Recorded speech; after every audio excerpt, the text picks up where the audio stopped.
নবম শ্রেণীতে অধ্যয়নরত প্রিয় শিক্ষার্থী বন্ধুরা, আশা করি তোমরা সকলেই ভালো আছো। শামসুল হক খান স্কুল অ্যান্ড কলেজের অনলাইন ক্লাসে তোমাদের স্বাগত জানাচ্ছি। আমি মোহাম্মদ জসিমউদ্দিন, সহকারী শিক্ষক হিসেবে বিজ্ঞান বিভাগ।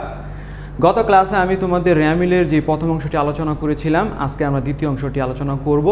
আশা করি তোমরা আমাদের এই ক্লাসটি খুবই মনোযোগ দিয়ে ক্লাসটি করবে। তো আমরা শুরু করে দিচ্ছি আমাদের আজকের ক্লাস। প্রিয় শিক্ষার্থী বন্ধুরা, আমাদের আজকের ক্লাস আলোচনার বিষয় নবম শ্রেণী শিক্ষা শাখা বিষয় হিসেব বিজ্ঞান নবম অধ্যায় র্যামিল দ্বিতীয় অংশ। গত ক্লাসে আমরা প্রথম অংশ আলোচনা করেছিলাম, আজকে আমরা দ্বিতীয় অংশ আলোচনা করব।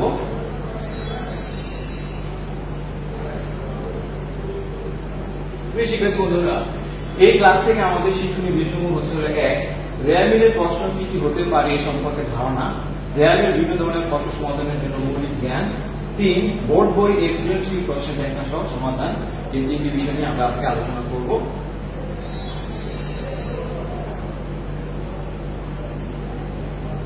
প্রিয় শিক্ষার্থী বন্ধুরা, র্যামিলের প্রশ্ন কি কি হতে পারে। 1 র্যামিলের কোন দফা অন্তর্ভুক্ত হয় না তার পরিমাণ নির্ণয় করো। 2 সমন্বিত ক্রয়ের পরিমাণ নির্ণয় করো। 3 খতিয়ান উদ্ভিদ থেকে র্যামিল প্রস্তুত করো। 4 মুনাফা জাতীয় আয়ের পরিমাণ নির্ণয় করো। 5 মুনাফা জাতীয় ব্যয়ের পরিমাণ নির্ণয় করো।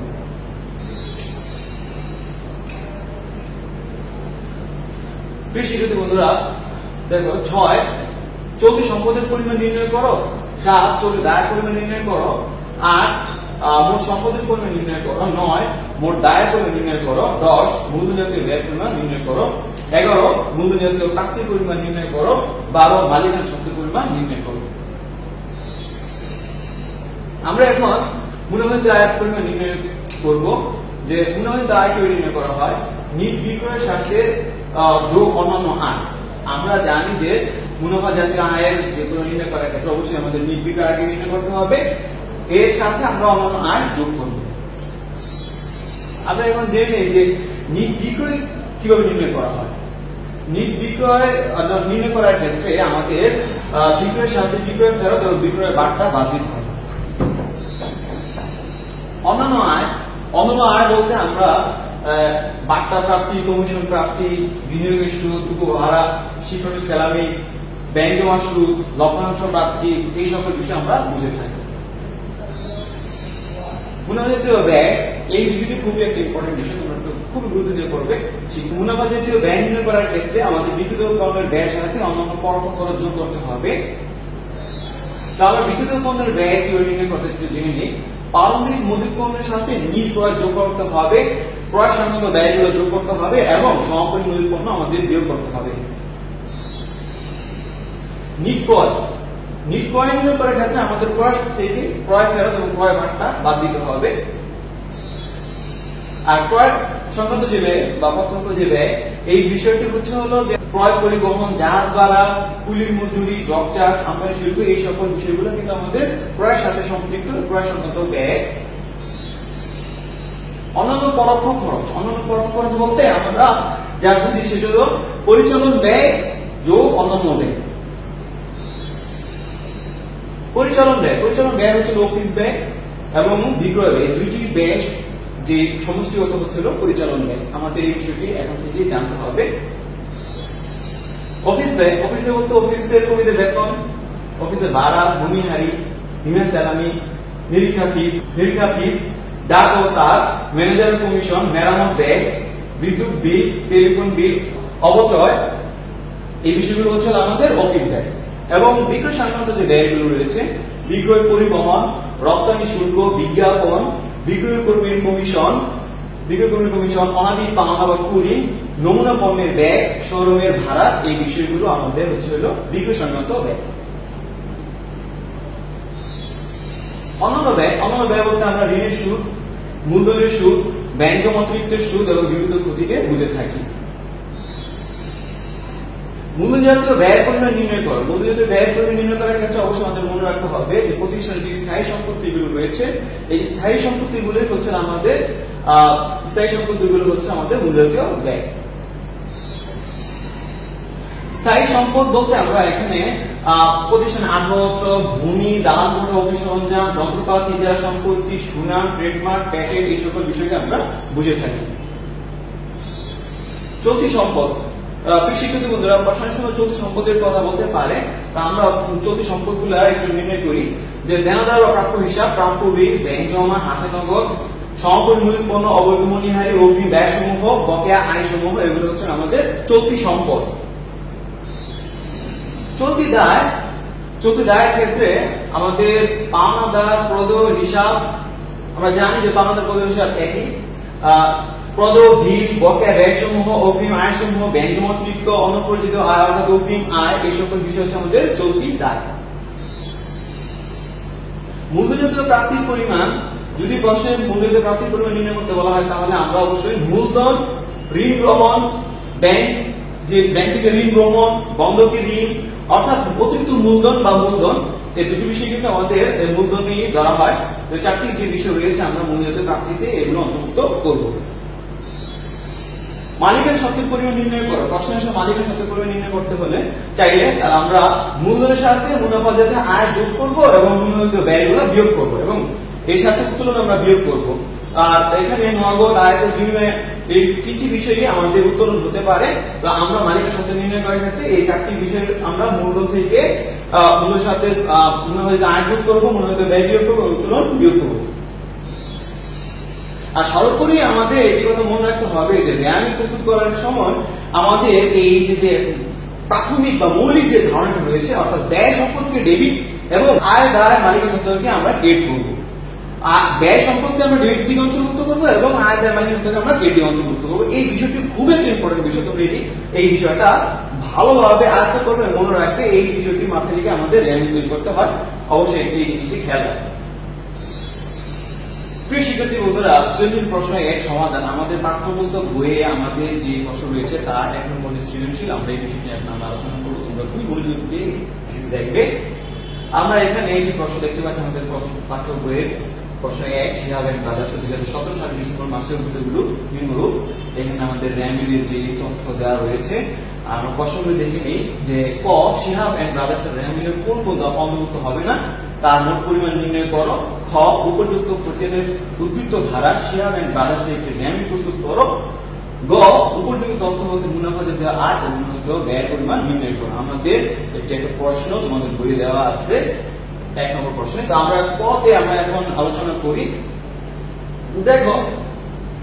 দেখো তোমাদের প্রশ্নে যে তথ্য রয়েছে, আমরা জানি যে হাতে নগদ একটাই কথা, প্রারম্ভিক যে হাতে নগদ এটা আমাদের র্যামের অন্তর্ভুক্ত হয় না, এই বিষয়টি র্যামের অন্তর্ভুক্ত হয় না। সমপরিমাণ পণ্য আমাদের অন্তর্ভুক্ত হবে না। এখানে প্রারম্ভিক মূল পণ্য আমাদের অন্তর্ভুক্ত হবে এবং সমপরি ব্যাংক জমা আমাদের অবশ্যই র্যামিল অন্তর্ভুক্ত হবে। এই দুটি বিষয় আমাদের এখানে আমরা দেখতে পাচ্ছি যে র্যামিল আমাদের অন্তর্ভুক্ত হবে না। যদি আমাদের এখানে সমন্বিত ক্রয় থাকতো তাহলে আমাদের সমপরিমাণ পণ্য অন্তর্ভুক্ত করতো, প্রারম্ভিক মূল পণ্য আমাদের অন্তর্ভুক্ত হবে না। যেহেতু এদিকে সমন্বিত ক্রয় নেই সেহেতু আমাদের সমপরিমাণ পণ্য অন্তর্ভুক্ত হবে না এবং প্রারম্ভিক হাতে নগদ আমাদের অন্তর্ভুক্ত হবে না। দেখো প্রিয় শিক্ষার্থী বন্ধুরা, আমরা ছক করার ক্ষেত্রে বিবরণ, বিস্তারিত টাকার পরিমাণ যে দুইটি আমরা টাকার কলম রাখবো, দুইটির যে যোগফল আমাদের 7,000 টাকা। এখানে আমরা যে সকল দফা র্যাম অন্তর্ভুক্ত হবে না বা যাবে না তার পরিমাণ নির্ণয় করো। তো 7,000 টাকা আমরা এখানে পেলাম। আমরা এখন খ নম্বর প্রশ্নের উপযুক্ত তথ্য হতে ক্ষতিরোধ দ্বারা শিহাব এন্ড ব্রাদার্স একটি র্যামিল তৈরি করো। আমরা এই বিষয়টি এখন আলোচনা করব। দেখো আমাদের যে প্রশ্নের তথ্য যে দেওয়া রয়েছে, আমরা এখানে আগে একটু ডেবিট ক্রেডিট দেখি শিখি। মূলধন মালিক সত্ত্বকে বৃদ্ধি করে আমাদের মালিক সত্ত্ব হচ্ছিল ক্রেডিট। হাতে নগদ প্রারম্ভিক যে হাতে নগদ আসবে না, দেনাদার আমাদের সম্পদ ডেবিট হবে, পাওনাদার দায় ক্রেডিট হবে, উত্তোলন মালিক সত্ত্বকে হ্রাস করে ডেবিট হবে, ক্রয় একটি ব্যয় এই জন্য ডেবিট, বিক্রয় আয় এটা ক্রেডিট দিকে অন্তর্ভুক্ত হবে, বিনিয়োগ সুদ আয় আমাদের ক্রেডিট দিকে অন্তর্ভুক্ত হবে, সমপরিমাণ অন্তর্ভুক্ত হবে না, বিমা সালামি ব্যয় আমাদের ডেবিট এবং আমদানি শুল্ক হচ্ছিল ব্যয় ডেবিট, কমিশন প্রাপ্তি হচ্ছিল আয় হচ্ছিল আমাদের ক্রেডিট, বিনিয়োগ হচ্ছিল সম্পদ হচ্ছিল আমাদের ডেবিট, ব্যাংক সুদ অর্থাৎ সম্পত্তি থেকে যে সুদ অর্থাৎ আয় হচ্ছিল আমাদের ক্রেডিট হবে, ক্রেডিট আমরা অন্তর্ভুক্ত করবো, আগ্রহ হচ্ছিল আমাদের সম্পদ আমরা ডেবিট দিকে অন্তর্ভুক্ত করবো, বিজ্ঞাপন হচ্ছিল আমাদের ব্যয় আমরা ডেবিট দিকে অন্তর্ভুক্ত করবো, পারিবারিক পণ্য আমরা ডেবিট দিকে অন্তর্ভুক্ত করবো যেহেতু এটা পরের মতোই ব্যয় ধরে আমরা এখানে আমরা ডেবিট দিকে অন্তর্ভুক্ত করবো। সমাপনী ব্যাংক যেমন সমাপনী ব্যাংক হচ্ছে আমাদের সম্পদ, আমরা ডেবিট দিকে অন্তর্ভুক্ত করবো। প্রিয় শিক্ষার্থী বন্ধুরা, দেখো যে ক্রমিক নং হিসাবের নাম দ্বিতীয় পৃষ্ঠা ডেবিট টাকা ক্রেডিট টাকা এই অনুসারে আমরা আমাদের এখানে 1 2 3 এরকম আমরা ক্রমিক নং হিসাবে লিখবো এবং হিসাবের যে ধারাবাহিকতা রয়েছে ওই অনুসারে আমরা মূলধন দেনাদার পাওনা এভাবে লিখবো এবং মূলধন আমাদের ক্রেডিট দিকে আমরা টাকা লিখেছি, দেনাদার এখানে আমরা ডেবিট দিকে টাকা লিখেছি, পাওনাদার ক্রেডিট দিকে টাকা লিখেছি, উত্তোলন এখানে ডেবিট, ক্রয় হচ্ছে ডেবিট আমরা ডেবিট দিকে টাকা লিখেছি, বিক্রয় হচ্ছে ক্রেডিট আমরা ক্রেডিট দিকে টাকা লিখেছি, বিনিয়োগের সুদ একটি আয় ক্রেডিট দিকে লিখেছি, বীমা দেখো আমরা এখানে বীমা হচ্ছে ব্যয় আমরা ডেবিট দিকে লিখেছি, আমদানি শুল্ক ডেবিট দিকে লিখেছি, কারণ ব্যয় আমরা পূর্বে আলোচনা করেছি এবং তোমাদের আমরা তো দেখালাম যে অঙ্কর যে নমুনা কিভাবে ছকে আমরা এটা লিপিবদ্ধ করব। বাকি অংশ দেখো যে এখানে আমরা কমিশন লিখলাম, হিসাবের নাম কমিশন প্রাপ্তি ক্রেডিট দিকে টাকা লিখলাম, বিনিয়োগ সম্পদ ক্রেডিট পাশে লিখলাম, ব্যাংক সুদ ক্রেডিট পাশে লিখলাম, আরোগ্য সম্পদ ডেবিট পাশে লিখলাম, বিনিয়োগ হচ্ছিল ব্যয় আমরা ডেবিট পাশে লিখলাম, পারমাণবিক পণ্য আমাদের ব্যয়ের কাজ করি আমরা ডেবিট দিকে লিখলাম 25,000 টাকা, সমাপনী ব্যাংক জমা 6,000 টাকা সম্পদ হিসেবে আমরা লিখলাম। প্রিয় শিক্ষার্থী বন্ধুরা, আমরা এখন উপযুক্ত তথ্য হতে মুনাফা আয় ও মুনাফা ব্যয় পরিমাণ নির্ণয় করব। দেখো যে আমরা এখানে যে তথ্য রয়েছে তথ্য হতে আমরা একটু আলোচনা করি যে এখানে আমাদের প্রশ্নে ছিল হলো মুনাফা আয় মুনাফা ব্যয়। আমরা মুনাফা আয়ের ক্ষেত্রে আমরা বিক্রয় থেকে বিক্রয় ফেরত বিক্রয় বাড়তে এখানে নিয়ে আমরা বাদ দিব না, যেহেতু এখানে শুধু আমাদের বিক্রয় রয়েছে। তো বিক্রয়, বিনিয়োগের সুদ, কমিশন প্রাপ্তি, ব্যাংক জমা সুদ এই 4টি বিষয় রয়েছে। 4টি বিষয় আমাদের হচ্ছে মুনাফা আয়। আমরা একটু ছকে দেখে নিই যে বিক্রয়, বিনিয়োগের সুদ, কমিশন প্রাপ্তি 45,000 টাকা, 3,000, 2,000 এবং 500 টাকা, টোটাল হয়েছিল আমাদের 50,500 টাকা। এই হচ্ছিল আমাদের মুনাফা জাতীয় আয়। প্রিয় শিক্ষার্থী বন্ধুরা, আমরা এখন মুনাফা জাতীয় ব্যয় নিয়ে আলোচনা করব। মুনাফা জাতীয় ব্যয়ের জন্য আমাদের অবশ্যই যে সূত্র আমরা জানি যে আমাদের বিক্রিত পণ্যের ব্যয়ের সাথে অন্যান্য পর্ব খরচগুলো আমরা যোগ করে থাকি। তো আমরা বিক্রিত পণ্যের ব্যয়ের ক্ষেত্রে আমরা প্রারম্ভিক মজুত পণ্য আমাদের রয়েছে, আর নিট ক্রয়ের ক্ষেত্রে আমাদের ক্রয় ফেরত বা ক্রয় বার্তা নেই, শুধু আমাদের ক্রয় রয়েছে এখানে। তারপর হচ্ছে আমাদের আমদানি শুল্ক হচ্ছিল ক্রয় সংক্রান্ত ব্যয় এবং বিনিয়োগ হচ্ছিল সমাপনী মূল পণ্য। এর সাথে যদি আমরা অন্যান্য খরচগুলো পরোক্ষ খরচ যোগ করি তাহলে হচ্ছিল বিজ্ঞাপন রয়েছে আর আমাদের বীমা স্যালারি রয়েছে। আমরা একটু ছকে দেখে নেই যে প্রারম্ভিক মূল পণ্য ক্রয়, আমদানি শুল্ক এবং সমাপনী মূল পণ্য আমরা বিয়োগ করলাম, 46,500 টাকা এখানে রয়েছে, যোগ অন্যান্য পরোক্ষ খরচ, বীমা স্যালারি, বিজ্ঞাপন 6,000 টাকা আমরা যদি যোগ করি তাহলে 52,500 টাকা এখানে হচ্ছে আমাদের মোট মুনাফা ব্যয়।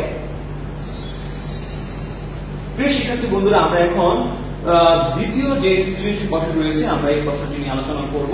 আমরা সমাধানে চলে যাই। জুবিলি এন্টারপ্রাইজের 2017 সালের 31 ডিসেম্বর তারিখে হিসাবে উদ্ধৃত হলো নিম্নরূপ। এখানে আমাদের এই র্যামিলের তথ্য দেওয়া রয়েছে, আমরা এই তথ্য থেকে আমরা প্রশ্নটি দেখে নিই। ক, জুবিলি এন্টারপ্রাইজের র্যামিলের যে উদ্ধৃতগুলো অন্তর্ভুক্ত হবে না তার পরিমাণ নির্ণয় করো। উপযুক্ত ধারা জুবিলি এন্টারপ্রাইজের র্যাম প্রস্তুত করো। গ, জুবিলি এন্টারপ্রাইজের মূলধন জাতীয় যে ব্যয় এবং মূলধন ব্যয় এর পরিমাণ নির্ণয় করো। আমরা এই বিষয়গুলি এখন আমরা আলোচনা করব। দেখো আমরা এখানে ক, জুবিলি এন্টারপ্রাইজের র্যামিলের যে সকল উদ্ধৃত অন্তর্ভুক্ত হবে তার পরিমাণ নির্ণয় করো। আমরা এখানে নগদ তহবিল যে 12 দিন রয়েছে আমাদের র্যামিল অন্তর্ভুক্ত হবে না এবং এখানে আমাদের সমাপনী মূল পণ্য রয়েছে, এখানে আমাদের সমন্বিত ক্রয় নেই, সমাপনী মূল পণ্য আমাদের এখানে অন্তর্ভুক্ত হবে না। নগদ তহবিল, প্রারম্ভিক নগদ তহবিল এবং সমাপনী মূল পণ্য দুটি বিষয় আমাদের এখানে অন্তর্ভুক্ত হবে না। আমরা একটু ছকে দেখে নিই যে দুটি বিষয় আমরা নগদ তহবিল, প্রারম্ভিক নগদ তহবিল এবং সমাপনী মজুদ পণ্য দুটি বিষয় আমরা যোগ করলে আমরা 41,000 টাকা পাই। আমাদের মোট 41,000 টাকা এই যে উদ্ভিদগুলো অন্তর্ভুক্ত তার পরিমাণ হচ্ছে 41,000 টাকা। আমরা এই ছক অনুসারে আমরা করব। দ্বিতীয়, উপযুক্ত তথ্যগুলো ধারা জুবিলি এন্টারপ্রাইজের র্যামিল প্রস্তুত করো। আমরা যে তথ্য দেওয়া রয়েছে আমরা র্যামিল শুরু করে দিই। মূলধন, মালিকানা সত্ত্ব। মালিকানা সত্ত্ব এখানে আমাদের ক্রেডিট করতে হবে 18,700 সম্পদ ডেবিট, প্রাপ্যবীর সম্পদ ডেবিট, প্রদ্যোগী দায় ক্রেডিট, সাধারণ সঞ্চিতি এখানে আমাদের মুনাফা দ্বারা যে সৃষ্ট সঞ্চিতি এখানে ক্রেডিট করতে হবে। প্রারম্ভিক হাতে নগদ আমাদের আসবে না, প্রারম্ভিক মজুদ পণ্য আমাদের ডেবিট করতে হবে। কুড়ি নীতি ব্যয় অনুসারে আমাদের ডেবিট করতে হবে। কুড়ি সঞ্চিতি মুনাফা দ্বারা সৃষ্ট সঞ্চিতি এখানে ক্রেডিট করতে হবে। দালাল কোঠা এখানে সম্পত্তি ডেবিট করতে হবে। দেনাদার সম্পদ এখানে ডেবিট করতে হবে। পাওনাদারকে দায়টা আমরা ক্রেডিট করব। বেতন হচ্ছে না আমাদের ব্যয়কে আমরা ডেবিট করবো। অনুপরিচিত সেবা আয় অর্থাৎ অগ্রিম সেবা আয়, মানে সেবা আয় টাকা আগে নিয়েছি, দায়কে আমরা ক্রেডিট করবো। ব্যাংকে অতিরিক্ত আমরা অবশ্যই ক্রেডিট করবো যেহেতু দায়। এখানে সরাসরি নগদ হবে, নগদ তহবিল এখানে সম্পদকে আমরা ডেবিট করব। বীমা একটি ব্যয়কে আমরা ডেবিট করব এবং সমাপন মূল্য এখানে আসবে না। এই হচ্ছে আমাদের তথ্য। আমরা একটু ছকে দেখে নিই। প্রিয় শিক্ষার্থী বন্ধুরা, আমরা এখানে ছক অনুসারে করব। ক্রমিক নিয়ম রয়েছে আমাদের হিসাবের নাম, প্রতিষ্ঠান পৃষ্ঠা, ডেবিট টাকা, ক্রেডিট টাকা। এখানে আমরা 1, 2, 3 এরকম ক্রমিক নিয়ম অনুসারে লিখবো। মূলধনকে আমরা এখানে ক্রেডিট করেছিলাম। আসবাবপত্র ও সাজ সরঞ্জাম যে রয়েছে সম্পদ হিসেবে আমরা ডেবিট করেছিলাম। প্রাপ্যবিল, ডেবিট, প্রদবিল এখানে ক্রেডিট করেছি। সাধারণ সঞ্চিতি আমরা পূর্বে আলোচনা করেছি। এভাবে আমরা ডেবিট অনুসারে আমরা টাকা অনুসারে এখানে লিখলাম যে প্রারম্ভিক মজুদ পণ্য 40,000 টাকা, কুড়ি হচ্ছে আমাদের 5,000 টাকা, কুড়ি সঞ্চিতি এখানে ক্রেডিট 3,000 টাকা, দালান কোঠা আমাদের 35,000 টাকা, দেনাদার 30,000 টাকা এবং 11 পাওনাদার এখানে ক্রেডিট 25,000 টাকা। বেতন ডেবিট করা হয়েছে। অনুপরিচিত সেবা এখানে ক্রেডিট করা হয়েছে অগ্রিম সেবায় দায় হিসেবে। ব্যাংক অতিরিক্ত দায় হিসেবে ক্রেডিট করা হয়েছিল 2,000 টাকা। নগদ তহবিল এখানে সমাপনী যে 10,000 টাকা, বীমা 8,000 টাকা অনুচিত হিসাবে। এখানে আমাদের টোটাল আমরা যোগ করার পর আমরা দেখেছি যে আমাদের ক্রেডিটের ঘাটতি রয়েছিল আমাদের 10,000 টাকা। প্রিয় শিক্ষার্থী বন্ধুরা, আমরা জানি যে দুপক্ষে যদি সমতা না বিরাজ করে তখন আমরা অবশ্যই অনিশ্চিত হিসাবের ধারা যে ঘাটতি হয়েছিল এই ঘাটতি আমরা 10,000 টাকা দ্বারা পূরণ করেছি। এখানে আমাদের অনিশ্চিত হিসাব 10,000 টাকা। এখন আমরা তৃতীয় যে প্রশ্ন অর্থাৎ প্রশ্ন জুবিলি এন্টারপ্রাইজের যে মূলজাতীয় ব্যয় ও মূলজাতীয় ব্যয় পরিমাণ নির্ণয় করে এই বিষয়টি নিয়ে আমরা এখন আলোচনা করব। আমরা এখন মূলজাতীয় ব্যয় নিয়ে আলোচনা করব। আমরা জানি যে সম্পদ আর অংশ আমাদের মূলজাতীয় ব্যয়। এরপর আমরা এখানে দালান কোঠা দেখতে পাচ্ছি, এটাও আমাদের স্থায়ী সম্পত্তি এবং দেনাদার হচ্ছে আমাদের চলতি সম্পদ। আমাদের শুধু এই দুটি বিষয় এখানে আমাদের রয়েছে, আসবাবপত্র, সাজসজ্জা আর হচ্ছে আমাদের দালান কোঠা। এই দুটি বিষয় আমাদের আমাদের স্থায়ী যে সম্পদ অর্থাৎ মূলজাতীয় ব্যয়। আসবাবপত্র, সাজ সরঞ্জাম 50,000 টাকা এবং দালান কোঠা হচ্ছে 35,000 টাকা, মোট 95,000 টাকা। এখানে আমরা যে মূলজাতীয় ব্যয়, এই মূলজাতীয় ব্যয় 95,000 টাকা হলো এবং আমরা মূলজাতীয় ব্যয় পরিমাণ নির্ণয় করবো। প্রারম্ভিক উৎপন্ন থেকে সমাপন উৎপন্ন বাদ দিতে হবে এবং কুড়ি থেকে কুড়ি সূচি বাদ দিতে হবে। বেতন এবং বীমা এখানে পরোক্ষ খরচ রয়েছে। তো আমরা একটা ছকে দেখে নিই যে প্রারম্ভিক উৎপন্নের সাথে সমাপন উৎপন্ন বাদ দিলাম, 5,000 টাকা রয়ে গেছে আমাদের পরোক্ষ খরচ। কুড়ি থেকে কুড়ি সঞ্চিতি বাদ 3,000 টাকা, এখানে আরো 2,000 টাকা রয়ে গিয়েছিল বেতন এবং বীমা, মোট 15,000 টাকা। এখানে আমরা যোগ করার পর দেখলাম যে 20,000 টাকা আমাদের মুনাফা জাতীয় ব্যয় পরিমাণ ছিল 20,000 টাকা। আমরা এখন সৃজনশীল প্রশ্ন 3 এর সমাধান নিয়ে আলোচনা করব। মেসার্স সালা এন্ড কোম্পানি এর হিসাব রক্ষক কর্তৃক প্রস্তুতকৃত র্যামিলটিতে কিছু অসামঞ্জস্য পরিলক্ষিত হয়। এই ত্রুটিপূর্ণ র্যামিলটি নিচে প্রদত্ত হলো, যে আমরা এখানে একটি প্রশ্ন দেখতে পাচ্ছি। যে আমরা প্রশ্ন দেখে নিই। মেসার্স সালা এন্ড কোম্পানি এর মূলজাতীয় প্রাপ্তি করে নির্ণয় করো। খ তে উপযুক্ত তথ্য আলোকে মূলজাতীয় ব্যয় করে নির্ণয় করো। গ উদ্দীপকের আলোকে সালা এন্ড কোম্পানি এর একটি শুদ্ধ র্যামিল তৈরি করো। তো আমরা এখানে আলোচনা শুরু করে দিই যে আমাদের মূলজাতীয় প্রাপ্তির পরিমাণ। দেখো প্রিয় শিক্ষার্থী বন্ধুরা, আমাদের এখানে মূলধন জাতীয় প্রাপ্তির পরিমাণ আমরা এখানে মূলধন প্রাপ্তির পরিমাণ আমরা নাই, এখানে নেই। গৃহীত ঋণ আমরা জানি যে ঋণ গ্রহণ এবং মূলধন দুটি বিষয় আমাদের এখানে রয়েছে। এই দুটি বিষয় আমাদের হলো মূলধন জাতীয় প্রাপ্তি। আমরা ছকে একটু দেখে নাও যে গৃহীত ঋণ এবং মূলধন দুটি বিষয় যোগ করলে 80,000 টাকা। এখন আমরা খ বিষয়টি নিয়ে আলোচনা করব। উপযুক্ত তথ্যের আলোকে মুনাফা জাতীয় ব্যয় পরিমাণ নির্ণয় করো।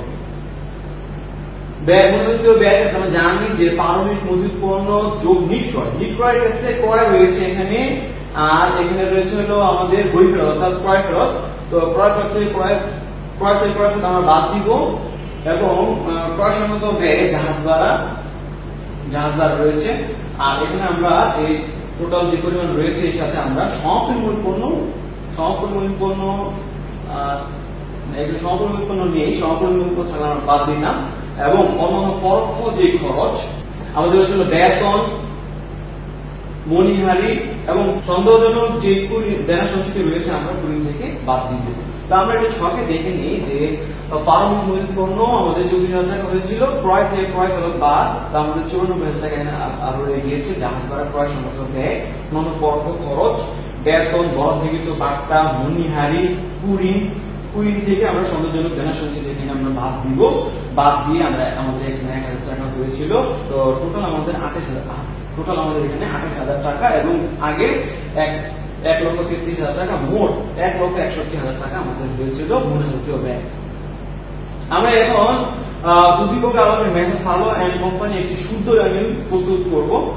প্রিয় শিক্ষার্থী বন্ধুরা, এখানে যে আমাদের রেভিনিউটি ছিল, তো আমরা এখানে শুদ্ধ যে রেভিনিউ তা নির্ণয় করার ক্ষেত্রে আমরা একটু আগে দেখে নিই যে পারমাণবিক পণ্য ডেবিট দিকে রয়েছে, ক্রয় ব্যয় ডেবিট দিকে রয়েছে, বেতন ব্যয় ডেবিট দিকে রয়েছে, পাওনাদার এখানে দায় ক্রেডিট হওয়ার কথা, এখানে আমাদের ডেবিট দিকে রয়েছে, ক্রেডিট দিকে হবে। দেনাদার এখানে ডেবিট দিকে হওয়ার কথা, ডেবিট দিকে রয়েছে। ব্যাংক উপকৃত এখানে আমাদের ক্রেডিট দিকে রয়েছে, এদিকে সম্পদের ডেবিট দিকে হবে। আন্তঃফেরত আমাদের ডেবিট দিকে রয়েছে, ডেবিট দিকে হওয়ার কথা। জাহাজ ভাড়া এখানে ক্রেডিট, এটা আমাদের ব্যয়, ডেবিট দিকে হওয়ার কথা, এখানে রয়েছিল ক্রেডিট।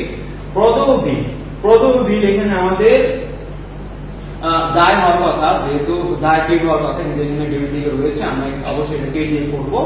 গৃহীত ঋণ একটি দায় ক্রেডিট দিকে রয়েছে, দানকৃত সম্পদ ডেবিট দিকে রয়েছে, বরাদ্দকৃত বাট্টা ডেবিট দিকে হবে, যেহেতু ব্যয়, মূলধন মালিক ক্রেডিট দিকে রয়েছে, ঠিক রয়েছে।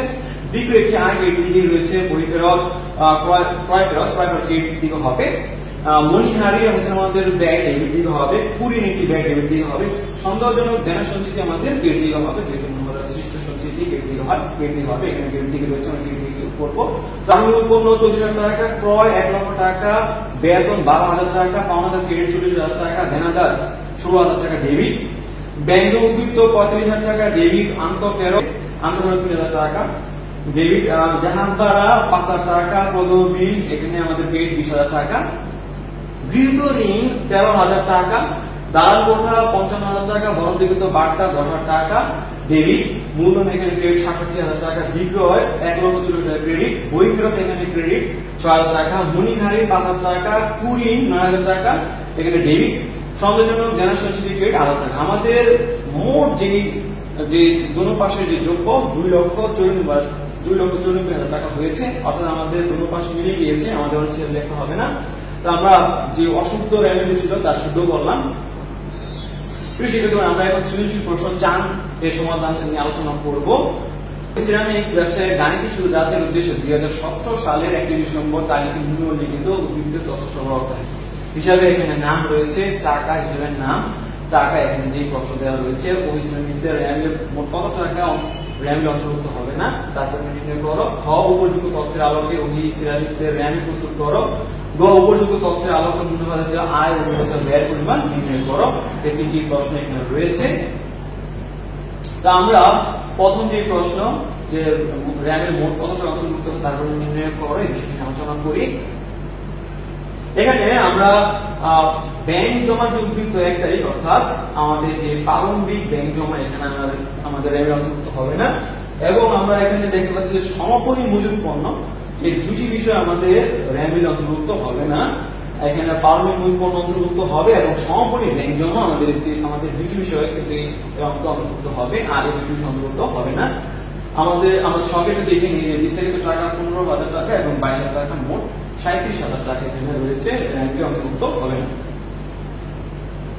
কোহিসিয়ানিক্স এর উপযুক্ত তথ্যের আলোকে কোহিসিয়ানিক্স এর রেভিনিউ প্রস্তুত করব। আমরা রেভিনিউ প্রস্তুত করি। সেটা দেখো, মূলধন আমাদের মালিকানা সত্ত্ব ক্রেডিট হবে, পারমাণবিক জমা এখানে আসবে না। পাওনা অর্থাৎ দেনাদার আমাদের সম্পদ ডেবিট হবে। দেনা আমাদের অর্থাৎ পাওনাদার 15,000 টাকা এখানে ক্রেডিট করতে হবে। আয়কর হচ্ছে মালিকানা সত্ত্বকে হ্রাস করে ডেবিট হবে। ক্রয় হচ্ছে ব্যয় আমাদের ডেবিট হবে। বিক্রয় হচ্ছে আয়, ক্রেডিট হবে। প্রাপ্ত ভাড়া এখানে আয় 13,000 টাকা আমাদের ক্রেডিট হবে। সমাপনী পণ্য আসবে না। প্রশিক্ষণ ভাতা 5,000 টাকা এখানে আমাদের ব্যয় হবে। ব্যয় ডেবিট, রপ্তানি শুল্ক ব্যয় ডেবিট, প্রাপ্ত বার্তা এখানে আয় ক্রেডিট, বিনিয়োগ সম্পদ ডেবিট, লভ্যাংশ প্রাপ্তি আয় ক্রেডিট, আগত 40,000 টাকা হচ্ছে সম্পদ ডেবিট, পারমাণবিক পণ্য আমাদের হচ্ছে হলো ব্যয় ডেবিট, সমাপনী ব্যাংক জমা হচ্ছে সম্পদ ডেবিট, আন্তঃ ফেরত হচ্ছে আমাদের বিক্রয়কে যে হ্রাস করে আমরা এখানে ডেবিট করবো 3,000 টাকা। আমরা একটা ছকে দেখে নিই যে আমাদের এখানে আমরা কমিশন অনুসারে ক্রমিক নাম অনুসারে লিখবো এবং যে হিসাবের যে নাম অনুসারে লিখবো এবং ডেবিটের যে টাকাগুলো ডেবিট এবং ক্রেডিটের টাকা ক্রেডিট আমরা লিখি। মূলধন 54,000 টাকা এখানে ক্রেডিট, পাওনা অর্থাৎ দেনাদার 22,000 টাকা, দেনা 15,000 টাকা। অর্থাৎ আমরা যে আলোচনা করলাম আলোচনা অনুসারে আমাদের ডেবিট পক্ষের টাকা ডেবিট পক্ষ এবং ক্রেডিট পক্ষের টাকা আমরা ডেবিট পক্ষে আমরা এখানে লিখলাম। রপ্তানি শুল্ক ডেবিট, প্রাপ্ত বার্তা ক্রেডিট, অর্থাৎ যে বিষয়গুলো আমরা ডেবিট থেকে হওয়ার কথা ছিল আমরা লিখলাম, ক্রেডিট থেকে বিষয়গুলো লেখার পর আমরা দেখলাম যে 2,79,500 টাকা 2,79,500 টাকা আমাদের দুটো পাশে মিলে গিয়েছে। অর্থাৎ আমাদের অনিশ্চিত লেখতে হবে না। আমরা উপযুক্ত তথ্যের আলোকে যে আয় নির্ণয় করবো, যেখানে বিক্রয় থেকে আন্তঃ ফেরত রয়েছে, বিক্রয় ফেরত বাদ প্রাপ্ত ভাড়া, প্রাপ্ত বার্তা, লভ্যাংশ প্রাপ্তি আমাদের হচ্ছিল মুনাফা জাতীয় আয়। আমরা এটি ছকে দেখে যে আয় বিক্রয় থেকে বিক্রয় ফেরত বাদ দিলাম আন্তঃ ফেরত 3,000 টাকা এবং প্রাপ্ত ভাড়া, প্রাপ্ত বার্তা, লভ্যাংশ প্রাপ্তি আমরা যোগ করার পর 1,67,500 টাকা হলো আমাদের 1,67,500 টাকা হচ্ছিল আমাদের আয়। এখন আমরা মূলত ব্যয় নিয়ে আলোচনা করি যে আমাদের মূলত ব্যয়ের মধ্যে আমাদের পারমাণবিক পণ্য রয়েছে, বিক্রয়ের ক্ষেত্রে ক্রয়, এখানে ক্রয় টাকাটা নেই এবং ক্রয় সংক্রান্ত যে ব্যয় তাও নেই। আমাদের সমাপনী পণ্য বিয়োগ করব এবং অন্যান্য যে পরোক্ষ খরচ, প্রশিক্ষণ ভাতা, রপ্তানি শুল্ক এই বিষয়গুলো আমরা যোগ করি। আমরা একটু ছকে দেখে নিই যে পারমাণবিক মূল পণ্য 25,000 টাকা, ক্রয় 1,30,000 টাকা, এখানে আমাদের 1,55,000 টাকা বাদ দিলে আমাদের হচ্ছে হলো 1,33,000 টাকা। অন্যান্য পরোক্ষ খরচ, প্রশিক্ষণ ভাতা, রপ্তানি শুল্ক এখানে 13,500 টাকা। অর্থাৎ আমরা 8,500 টাকা পেলাম। টোটাল আমরা যোগ করলে 1,51,500 টাকা হবে। টোটাল আমাদের 1,51,500 টাকা হবে মূলজাতীয় ব্যয়। আমাদের তথ্য দেওয়া রয়েছে, তথ্য অনুসারে আমাদের প্রশ্ন অর্থাৎ মূলত প্রাপ্তি করে নির্ণয় করো এবং সিনজি এন্টারপ্রাইজের সমাপনী সম্পদ দায় করে নির্ণয় করে একটি ব্যায়াম প্রস্তুত করো। আচ্ছা, এখানে আমাদের যে প্রাপ্তির পরিমাণ হচ্ছে মূলধন এবং ব্যাংক ঋণ, দুটি বিষয় আমরা দেখবে। আর সমাপনী সম্পদ দায়ের পরিমাণ নির্ণয় করো। এখানে আমাদের সমাপনী সম্পদ অনুত্তীর্ণ বীমা, সঞ্চয়পত্র, অনধিক কমিশন এবং প্রাপ্য হিসাব। আর আমাদের যে সমাপনী দায় হচ্ছে হলো আমাদের সমাপনী দায় বকেয়া ভাড়া, অনুপযোজিত রেভিনিউ, ব্যাংক ঋণ, যে বিজ্ঞাপন রয়েছে এই বিষয়ে হচ্ছে আমাদের আমরা ছকে একটু তুমি দেখবা যে আমি একটু করে দিয়েছি। আর হলো আমাদের র্যামিলের ক্ষেত্রে আমি শুধু একটু তোমাদের বলে দিই যে তোমাদের মূলধন ক্রেডিট হবে, অনুত্তীর্ণ বীমা ডেবিট, যে সম্পদ, সঞ্চয়পত্র ডেবিট সম্পদ, বকেয়া ভাড়া ক্রেডিট দায়, অনধিক কমিশন সম্পদ, অনুপযোজিত যে রেভিনিউ দায় ক্রেডিট, সাপ্লাইস খরচ ডেবিট, যেহেতু ব্যয় ডাকতার ডেবিট, বুনিয়াদি ডেবিট, উপযোগ খরচ ডেবিট, সেবা হচ্ছিল ক্রেডিট আয়, ব্যাংক ঋণ হচ্ছিল দায় ক্রেডিট, ম্যানেজিং খরচ ডেবিট, প্রাপ্য হিসাব হচ্ছিল ডেবিট, অভিজ্ঞ এবং যে অভিজ্ঞ হচ্ছিল ডেবিট, বিজ্ঞাপন হচ্ছিল দায় ক্রেডিট। কৃষি ছকে তুমি দেখো আমি এখানে করে দিই। কৃষি 6 ফসল দেওয়া হয়েছে, এখানে সমন্বিত করার পরিমাণ নির্ণয় করো আর র্যামিল তৈরি করো আর হলো মালিকা সত্যের পরিমাণ নির্ণয় করো। যে সমন্বিত করার ক্ষেত্রে আমরা দেখেছি যে আমাদের পারমাণবিক পণ্যের সাথে বিক্রয় অর্থাৎ ক্রয় থেকে ক্রয় ফেরত বাদ এবং সমাপনী পণ্য বিয়োগ আমরা ছকে একটু দেখে নিই।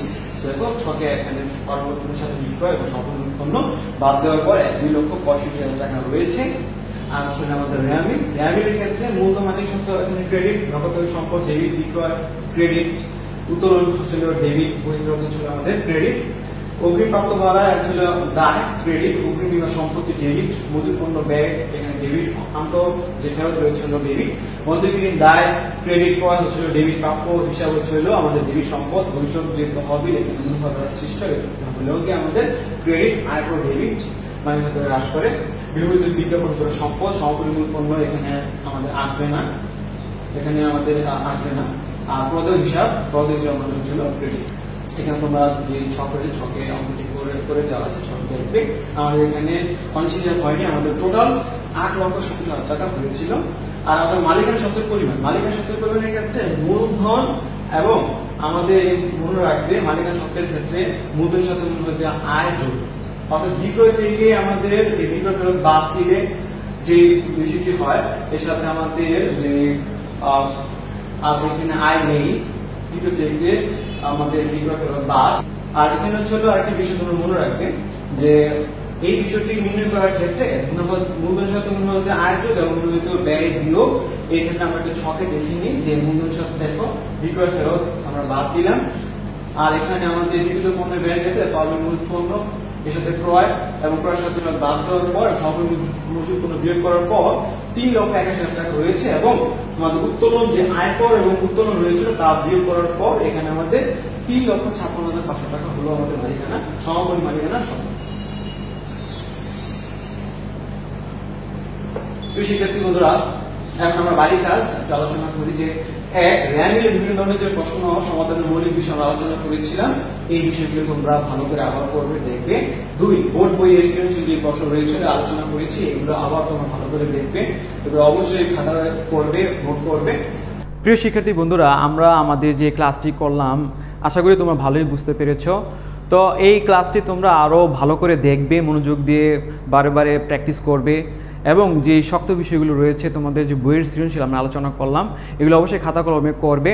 তোমাদের যে আমরা এই দ্বিতীয় যে মডেল পরীক্ষা, দ্বিতীয় সেমিস্টার মডেল পরীক্ষা হবে, এই মডেল পরীক্ষাতে আমাদের এই 4টি অধ্যায় রয়েছিল, আমাদের র্যামিল অধ্যায়, এটা তোমরা নতুন করেছো, এই বিষয়টি নতুন করেছো তোমরা এটা ভালো করে আবার করবে, দেখবে। বর্তমান যে বৈশ্বিক মহামারী চলতেছে এর মধ্যে তোমরা অবশ্যই স্বাস্থ্যবিধি মেনে চলবে, তোমাদের পিতামাতার কথা শুনবে। তোমাদের উজ্জ্বল ভবিষ্যৎ কামনা করছি এবং তোমাদের সুস্বাস্থ্য কামনা করে আজ বিদায় নিচ্ছি। আল্লাহ হাফেজ।